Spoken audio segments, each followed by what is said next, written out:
19 ноябрга карата Токтогул суу сактагычындагы суунун көлөмү 11 миллиард куб метрди түзөт. Суунун агып келиши секундасына 170 куб метр, чыгышы 527 куб метрге жетип жатат. Быйыл Кыргызстанда эле эмес, дүйнөнүн булуң бурчунда суунун тартыштыгы байкалып жатканын адистер билдиришет. Улуттук энергия холдинг жарандарга электр энергиясын үнөмдүү пайдалануу сунушун берип келет. Жарык, жылуулук боюнча айланасында сөз кылуу үчүн студиябызга Түндүк электр ишканасынын энергияны сатуу бөлүмүнүн башкы адиси Алмаз Мадалбеков, Кыргызстандагы туруктуу энергияны каржылоо программасынын менеджери Нурзат Абдурасулованы чакырганбыз. Урматтуу коноктор, студиябызга кош келипсиздер. Алгач эле Алмаз мырза, сөздү сизден баштасак, интернетте, социалдык тармактарда электр жылыткычтарын пломбалоо жөнүндө маалыматтар көп тарап жатат. Бул рейд тууралуу кененирээк айтып берсеңиз, бул көбүнчө ош тарапта болот болсо керек. Дагы жок, саламатсыздарбы, урматтуу студия, урматтуу көрүүчүлөр. Ооба, сиз айтып аткан азыркы убакта бул эң бир актуалдуу темалардын бири болуп жатат. Анан башынан эле көрүүчүлөргө, биздин керектөөчүлөрүбүзгө, биздин кардарларыбызга тагыраак түшүндүрүп кетсек, биздин ишкана тараптан азыр чынында эле ар кандай рейдтик иш-чаралар, быйылкы Токтогул суу сактагычында суунун көлөмүнүн аздыгына байланыштуу электр энергиясын үнөмдөө максатында иш аракеттерди жүргүзүп жатабыз. Ошолордун бири кардарларыбыздын техникалык шарттарын карап чыгып, эгер техникалык шарттарында электр энергиясынын жардамы менен электр мештерин жылытышса, үйдү жылытууга пайдаланышса электр энергиясын, анда биз электр мештериндеги жылытуу системаларын пломбалап жатабыз да. Бул тендерди, башкача айтканда. Ал эми электр жылыткычтар, орусча айтканда жанагы социалдык тармактарда бир аз түшүнбөстүк болуп калышы мүмкүн, анткени обогреватель болгондой кыргызча электр жылыткыч болуп калат. Анан жылыткыч баягы суу системасынын аркылуу электр энергиясы менен жылытса, ал деле кыргызча которулган электр жылыткыч болуп калса, анан баягы электр обогревательдер жылыткычтарды пломбалап жатат деген маалымат кетип калып атат. Жок, аларга пломба баскан жокпуз. Анан сиз айткан боюнча бул Ошто баягы Кадамжай ресинде болгон учурлар бар экен. Эми ага биздин билишибизче Ош электр ишканасы жана холдинг, электр холдинг тармагы өз жоопторун берген болчу да. Анан биз андай электр жылыткычтарына пломба баскан жокпуз. Нурзат айым, айтсаңыз, эфирге чейинки маегибизде сиз бир аз сындап кеттиңиз, бул ошол насосторду дагы пломбалап жатыптыр деген жүйөнү келтирсеңиз, ошол боюнча да айтып кетсеңиз, жооп сөзү күтөт. Чындыгында эле азыр электроэнергияны колдонууга мындай айтканда лимит коюп жатышпайбы? Анан экономия кылыш керек деп атат, бирок ошону менен бирге экономияны айтканда биз ошону ограничение же болбосо азайтып колдонгонго эле мындай басым жасап атышат да. Чындыгында электроэнергия товар болгондон кийин канча колдонсо ошончо акчасын төлөп берип колдонуш керек да. Бирок азыркы күндө ошо электр приборлорун азыраак колдонгула деп, анан мисалы үчүн жашыл технологияга кирип кеткен ошол эле жанагы тепловой насос деп коебуз. Ошол электр энергиясы менен иштеп, бирок ошону баягы 3 эсе эффективдүү колдонуп жылытууга айланткан системалар дагы колдонгонго мындай шарт бербей жатышат деп бизге баягы бизнес представительдер кайрылды да. Алар айтышты да, ошо биздин мисалы үчүн ишканаларда коюлган тепловой насостор дагы электрооборудованияга кирип калат экен. Анда кандай кылып жашыл технологияга өтөбүз деген мындай суроо болду да. Анан мен ошон үчүн айтып жаткан себебим, биз деген электроприборлорду негизи эле ошол базарда сатканда болобу, колдонгондо болобу, ошолордун класс эффективдүүлүгүнө карап алышыбыз керек. Анан экинчиден канчалык ошол колдонгон энергия өзүнүн мындай натыйжасын көрсөтөт, ошого карашыбыз керек да. Анткени мисалы үчүн тепловой насос деп айтканда бул атайын ошол прибор болот. Ошол мисалы үчүн 1 киловатт электроэнергияга ал 3 киловатт тепло берет да. 3 киловатт тепло жылуулук энергиясын берет. Бул өтө натыйжалуулук, экономдуулук дегенди билдирет да. Ошондуктан менин оюмча ошо бизнес ишканадагы баягы ээлерине да кайрылганда биз алардын ошо иш алып баруусуна дагы мындай өтө зыян келтирбегендей кылып иш алып барыш керек деп ойлойм да. Алмаз мырза, айтсаңыз, электр энергиясынын керектөөнүн белгиленген лимиттери тууралуу чектөөлөр эмнеге байланыштуу? Жогоруда айткандай, быйылкы жылы Токтогул суу сактагычында суунун көлөмү, электр энергиясынын жетишсиздиги жана бул жагдай белгилей кетчү нерсе бизде эле эмес, коңшулаш өлкөлөрдө дагы болуп жатат. Дүйнө жүзүндө дагы электр энергиясына болгон жетишсиздик, жанагы энерго ресурстарына болгон суроо талап жогору болуп жатат да, ошол эле көмүр, нефть жана башка газ. Анан бизде дагы ушул шартка байланыштуу быйылкы жылы жана башта айткандай көп иш чараларды жүргүздүк да. Биз быйыл жаз айларынан баштап эле керектөөчүлөрүбүзгө быйылкы жылы суу тартыштыгына байланыштуу электр энергиясын үнөмдөөгө чакырып, аларга түшүндүрүү иштерин жүргүзүп, биздин ишкананын кызматкерлери өздүн кардарларга үймө үй да кыдырып түшүндүрүү иштерин жүргүздү да. Анан анын баары да биз ойлоп жатабыз, өз түшүмүн берип жатат белгилүү бир көлөмдө. Андан тышкары быйылкы жылы ноябрь айынан баштап биз керектөөчүлөргө 1 фазалык керектөөчү жана 5 киловаттык деген чектөө коюлду. Ал эми 3 фазалык керектөөчүлөргө 10 киловаттык чектөө коюлду да. Бул турмуш тиричилик кардарлар. Анан бул 5 киловаттык чектөө деген бул электр жылыткычын жанагы пайдаланбасын деген эмес. Бул бир убактыда, бир моментте жалпы пайдаланган электр шаймандарынын жалпы кубаттуулугу 5 киловаттан ашпоосу керек да. Эгер 5 киловаттан ашып кете турган болсо, анда алардын эсептегичи автоматтык түрдө өчүрүүгө алып келет. Анан ал өзүнүн жанагы электр шаймандарын кайрадан өчүрүп, кубаттуулукту 5 киловаттан азайтыш керек. Андан кийин барып баягы ар бир эсептегичте өзүнүн бир баскыч кнопкасы болот. Ошол эсептегичтин кнопкасын бир 10 секундтан ашыгыраак 15 секундтун тегерегинде басып турса, анда кайра электр энергиясын жандандырылат да. Ошол. Буга чейин Нурзат айым белгилеп өткөндөй, бизнес объектилердин дагы электр энергиясын өчүрүү болуп жатыптыр. Ушуга жооп катары айта кетсеңиз. Бизде биздин ишкананын жалпы кардарлары бул эки чоң топко бөлүнөт десек болот. Кичирээк топтордор, бул негизги топтор. Бул биринчиси калк тиричилик кардарлары, турмуш тиричилик кардарлар бул жалпы эл, турак жай үйлөрү, квартиралар жана башка. Анан экинчиси бул баягы калк турмуш тиричилик эмес кардарлар да. Бул жанагы өнөр жай ишканалары, тейлөө тармагындагы ишканалар, бюджеттик мекемелер, айыл чарба жаатындагы ишканалар, ушулардын баары биригип башка топ болуп саналат. Анан негизги бизнес чөйрөсү да ушул топтогу ишканалар болуп саналат да. Анан алардын дагы биз айтып кетип жатабыз, жанагы учурлар бизде катталган эмес. Болгону биз аларды кайрадан жай мезгилдерден баштап, негизи күз мезгилдеринен күч алды. Ошондо биз баягы техникалык шарттарын тактоо иретинде иш чараларды жүргүзүп жатабыз. Ошол эгер техникалык шарттарында аларга электр энергиясынын жардамы менен жылытууга уруксаты жок болсо, анда электр мештерине биз пломбаларды коюп жатабыз. Себеби ал азыркы убакта шартка байланыштуу мындай техникалык шартында уруксаты жок кардарлар электр энергиясы менен жылытууга уруксаты жок. Ошол себептен. Сиздер канча абонентти тейлейсиздер? Учурда ушул шаардыктардын болобу, ушул сиздердин абоненттердин дебитордук карызы канча? Бул карызы көбөйүп жатабы же азайып жатабы?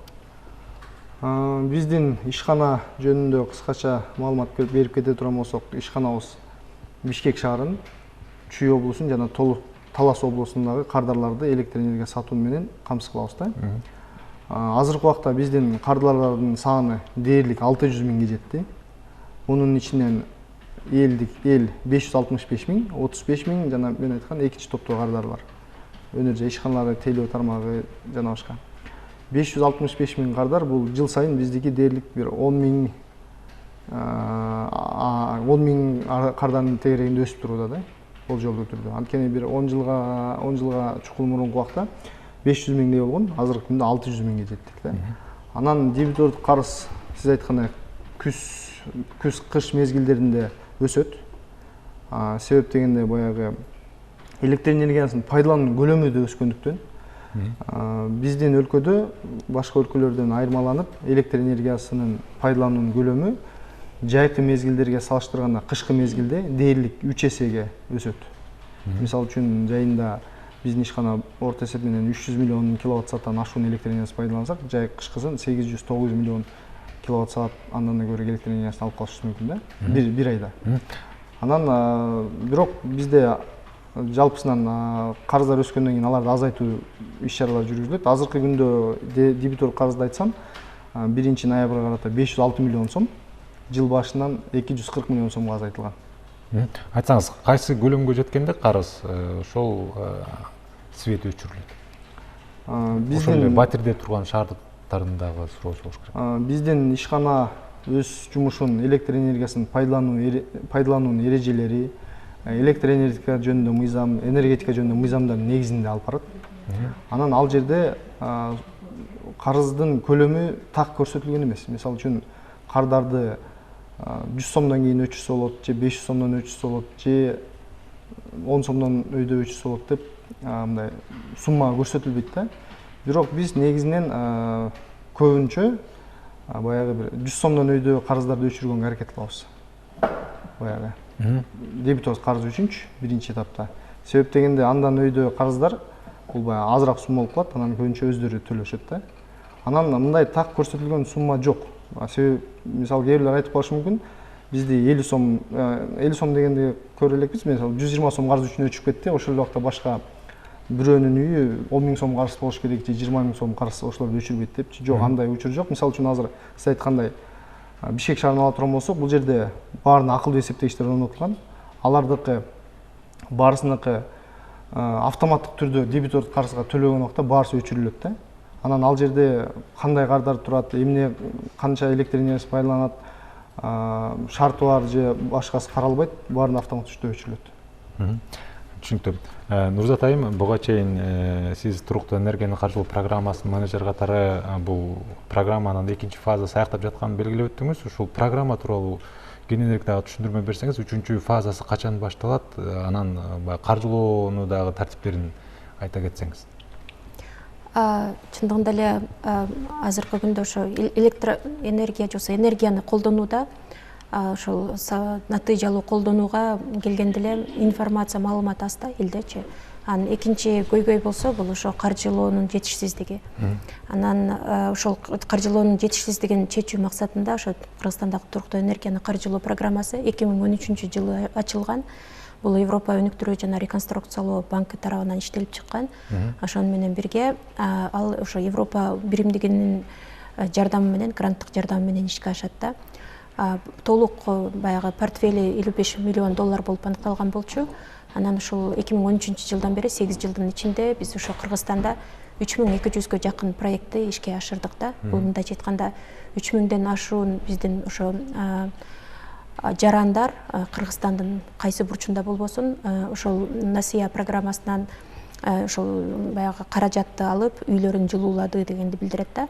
Андан тышкары 200дөн ашык ошо ишканалар бизге кайрылып, өзлөрүнүн баягы шаймандарын алмаштырып, же болбосо чоң баягы здание сооружения деп коебуз, өзлөрүнүн имараттарын жылуулашып, альтернативдүү баягы башка энергиянын түрлөрүнө өткөнгө аракет кылышып, ушундай көптөгөн жумуштарды аткардык да. Бул программа ошол эгерде ошол алган насыяны мындай туура колдонуп, чындыгында эле ошо энергияны азайтуу, натыйжалуу колдонуу мүмкүнчүлүгүнө жетсе, Европа биримдиги тарабынан ошо гранттык колдоого ээ болот да.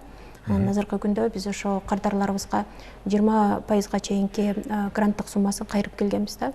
Бул жол менен мындайча айтканда биз ошо Кыргызстанда ушундай программа керек экендигин, эл ага муктаж экенин, эгерде жакшы түшүндүрүү иштери болсо, бул мындай иш-чара болуп экологияга дагы, энергетикага дагы алып келген, мындайча айтканда жакшы өзүнүн сапаттарын көрсөтө турганын аныктадык да. Ошону менен бирге, мисалы үчүн биздин ошол ишке ашырылган проекттер көптөгөн энергияны үнөмдөөгө жардам берди да. Мындайча айтканда биз ошол энергияны үнөмдөп, ошол энергия мисалы үчүн башка жактарга колдонгонго мүмкүнчүлүк берет деген түшүнүк да. Анткени чындыгында эле Кыргызстанда энергияны колдонуу жагына биз өтө көп көңүл бурбайбыз да. Биз көбүнчө энергетиктер да өзлөрү айтып келишет. Мисалы үчүн Кыргызстанда энергия жетишпей атат, биз жаңы ГЭСтерди курушубуз керек деп айтышат да. Бирок ал ГЭСтерди курганга бир топ жыл керек, биринчиден. Экинчиден инвестиция керек. Ошондуктан биз бүгүнкү күндө эмне иш-чара кыла алабыз, кандай чечимдер бар деген суроону коюшубуз керек да. Ал суроонун эң биринчиси бул ошо колдо бар алтынды сактап калыш керек да. Мындайча айткандачы, колдо бар ошол энергияны үнөмдөө колдонуп, бул лимит деп айтпайм мен анычы, анткени бул кеп лимитте эмес, кеп ошону натыйжалуу үнөмдүү колдонуп, ошол эле мисалы үчүн комфортко аз энергияны кетиргенге аракет кылыш керек деген сөз да. Анткени Кыргызстандагы мисалы үчүн турак жайлар азыркы күндө 50%га чейинки энергияны Кыргызстанда чыгарылып жаткан энергияны колдонгого кетирет да. Мисалы үчүн Алмаз мырза айтпадыбы, тиги кышкысын 3 эсе көбөйүп кетет колдонуу депчи. Ал эмне үчүн? Анткени бизде ошол энергияны турак жайды жылытууга кетиргенге көп колдонушат да. Ошону менен бирге бизде ошол эле электроэнергия болобу, же болбосо көмүр болобу, баарын көбүрөөк жакканга аракет кылышат. Анткени үйдү канча жылытсаң да жылыбайт. Эмне үчүн? Анткени ошол жагылып жаткан энергиянын баары сыртка чыгып кетип атат да. Мындай айтканда биз көчөнү жылытып аткандай болуп атабыз да. 70%га чейинки энергия биздин турак жайларда чыгып кетет экен эшикечи. Биздин ошол адистер эсептеп чыгышты да. Анан ошону менен бирге, эгерде биз ошол эле мисалы үчүн туура жылуулоо колго алсак, турак жайды мисалы үчүн дубалын жылуулайбыз, шыпты, полду, ошол эле жакшы терезелерди алмаштырып коюп, анан баягы система отопления деп коебуз, жылуулагыч системасын туура коюп, жаңы печкаларды энергия эффективдүү койгон атайын жаңы ошол мештер бар, ошолорду койсок, энергияны колдонуу 50%га чейин азайып атат да. Мисалы үчүн бизде кээ бир кардарларыбыз бар, айтып атат, биз мурун ошо үйүбүздү жылуу кармаш үчүн бир кышта 8 тоннага чейин көмүр жагып чыксак, ошо жылуулап алгандан кийин 1,5 тоннага 2 тонна эле жагып чыгып атабыз депчи. Бул да болсо аябай чоң мындай мүмкүнчүлүк да, анткени биринчиден үйдү жылуулап алгандан кийин баардык комнатаны бирдей колдонгонго болот. 1-2 комнатага кыштабай калышат мурункудайчы. Экинчиден болсо ошол микроклимат сакталып калат дагы, үйдүн ичиндеги адамдар дагы комфорттуу жашап, оору сыркоо дагы азаят. Үчүнчүдөн болсо ошол семейный бюджетке түшкөн дагы мындай эме азаят да, азыраак колдонуп, азыраак төлөп акчанычы. Ашып калган акчаны башка баягы үйдүн же болбосо үй бүлөнүн башка муктаждыктарына жөнөтсө болот да. Анан ошол эле смог маселеси мисалы үчүн. Эгерде 8 тонна жаккан чыгарган газ менен 1,5 тонна чыгарган газдын экөөнүн айырмасы эки башка да. Ошондуктан ошо биздин каржылоо программасы бул жагынан ошо жергиликтүү банктар аркылуу ушул ишти алып барып келген. Анан азыркы күндө ошо биринчи, экинчи фазасы бүттү. Анан буюрса мындан ары дагы Кыргызстанда иш алып барабыз деген ойдобуз. Айтсаңыз, сиз буга чейин белгилеп өттүңүз, демек кимдир бирөө үй куруп атса, жеке турак жай куруп атса, ошонун пайдубалын, дубалын, анан шыбын жапса эле, калган жактарына сиздин программа каржылоо көрсөтүп, эгерде максаттуу пайдалана турган болсо, 20% кайтарылып берилет экен. Ошондой болуп иштейт программанын принципичи чындыгында эле. Эгерде мисалы үчүн курулган үй болобу же курулуп бүтө албай аткан үй болобу, ошондой кардарлар бизге кайрылып келишкен да. Анан үйүбүздү жылуулайт элек, бирок мындай биринчиден каражатыбыз жок болуп атат деп кайрылышат. Экинчиси болсо кандай кылаарды билбей атабыз деп кайрылышат да. Ошондуктан биздин атайын инженер адистер бар. Алар отуруп алып ошо сметаны туура түзүп, кайсы материалдарды тандаш керек экен, кантип аны туура орнотуш керек жагынан баягы акысыз консультация беришет. Экинчиси болсо ошо банкка кайрылып, ошол насиям программасынын аркылуу каражат алып, анан ошону максаттуу пайдаланып, кайра ошо грант суммасын алганга жардам берип келгенбиз да. Анан айтып атпаймынбы, ошо азыркы күндө Кыргызстанда 3000ден ашык катуу бул ишке ашырды. Анан биз кээ бирин ошондой каржылап берсек, кээ бир адамдар мисалы үчүн кошунасын, тууганын көрүп эле өз акчасына ошону жазып алып атышат да. Ошондуктан мен айтат элем, ошол негизи энергияны колдонуу жагына көбүрөөк көңүл бурушубуз керек дагы. Бул жагынан ошо маалыматты көбүрөөк жеткизгенге аракет кылып, анан ошол эле мисалы үчүн азыркы күндө тиги бизде базарда да материалдар кымбаттап атат да, ошол эле жылуулоо материалдарычы мисалы үчүн ошону дагы элге жеткиликтүү кылыш үчүн ар кандай баягы экономикалык механизмдерин ойлош керек да. Эми сөз Алмаз мырза сизде, жакында эле Алтын казык конушунда тургундары айланма өтүүчү жолду жаап салып, мунун себеби ушул электр жарыгы өзгүлтүккө учураган, алардын свети өчүп калган. Кийин маалымат каражаттарында маалымат чыкты, алар светке төлөгөн эмес. Ушул боюнча дагы кененирээк түшүндүрмө берип кетсеңиз. Бул жөнүндө кененирээк түшүндүрмө бере турган болсок, төмөндөгүдөй да, бул Бишкек шаарынын ошол түндүк тарабына жайгашкан Алтын казык конушунда жер тилкелери жарандарга менчиктешилип трансформацияланып болгон эмес. Анан ал жерде турак үйлөрдү салгандан кийин баягы электр энергиясына муктаж болуп, убагында төмөндөйдү чечимге келишкен да, баягы ошол жерде жашагандар баары биригишип бир бөлүгү. Анан арасынан бирөөсүн шайлашып, ал электр энергиясына жоопкер адам болуп, биз менен келишим түзгөн электр энергия сатуу боюнча биз Север электр ишканасы мененчи. Анан келишим түзүлгөндөн кийин биз ал кардардын эсептегичи менен биз ошонун эсептегичи аркылуу жалпы ошол көчөдөгү ошол турак жайда жашаган элдерге электр энергиясын сата баштаганбыз. Ал эсептегичтен кийин ар бир кошунасы, кийинки башка үйдөгүлөр канча электр энергиясы жагат өздөрү көзөмөлдөшүп, берки жалпы эсептегич менен бизге төлөп турууга милдеттүү болушкан. Анан башында төлөп келишип, кийин баягы акча каражаттарын убагында чогулта албай калыштыбы же бизге белгисиз себептер менен убагында төлөмдөрдү жүргүзө албай калышты да. Анан биз бир нече ирет эскерип, буга чейин дагы өчүрүп келгенбиз. Анан баягы күнү өзүңүздөр билгендей 16 ноябрь күнү эрте менен өчүрүлүп, анан 17 ноябрь күнү кечинде 1,5 сутка электр энергия болгон жок. Анан кечинде чыгышып, баягы айрылма жолду жабууга алып келишти, жабууга барышты. Эми биз айтып кетебиз, бул жерде бул туура эмес. Антип жол жаап, баягы электр энергиясына биз өз тараптан келишимдик милдеттерибизди аткарып жатабыз. Ал эми кардарларды өз тарабынан аткарыш керек да. Анан жалпы карыз ошол маалда жаңылбасам 400 миңден ашууныраак болгон. Анан баягы өчүрүлгөн күнү анын эртеси 117 миң сом төлөндү деп маалымат айтылды алар. Анан биз азыр жандандырып бердик. Бирок эгер азыр кайрадан убакыт азыр берилип, эгер төлөнбөсө кайрадан өчүрүлүп, анан сотко өткөрүлүү иштери алып келет да. Демек, сотко өтүп кете турган болсо, алар кошумча дагы төлөп калышы мүмкүнбү? Соттук чыгымдарды кошумча төлөп калышы мүмкүн. Анан азыр мисалы үчүн сиздин бүгүнкү учурдан пайдаланып, баягы мен да ушул маселени айтып кетейин дегем. Бизде азыр ушул маселе боюнча бир жаңылык деп айтып койсом болот. Алардын баягы 400 миңден ашуунун карызынын бир бөлүгүн баягы туумдар саналат да. Орусча айтканда пеня. Анан биз могу быйылкы жылы 31 декабрга карата акция өткөрүп жатабыз. Эгер 31 декабрга чейин кардарлар өзүнүн карыздарын толугу менен төлөп бүтсө, бул кардардын кайсы категориялык кардарга кирерине көз каранды эмес, баардык кардарлар катыша алат. 31 азыркы убакта карызын толугу менен төлөп, декабрь айында карызын да төлөсө, 31 декабрга карата карызы болбош керек да. Анан кээ бир бизден бир кардарлардын бир тобу бар, алар январь айынын башында эсеп билдирмелерин алышат. Квитанциялар ошондо жетет да.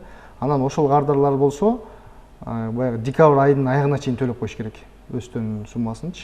Баягы декабрь айынын эсебин январь айынын башында алганда, аларда карыз болбош керек да. Ошондой карыз жок кардарлардын баарын биз туумун кечип беребиз. Анан жанагы алтын казык жаңы конуштун тургундарына, башка да ушул сыяктуу маселеси бар тургундарга да айтып кетмекпиз. Электр энергия болгон карыздарын өз убагында азыр төлөп бериңиздер. Баягы мүмкүнчүлүк түзүлүп жатат, жакшы шарт болуп жатат.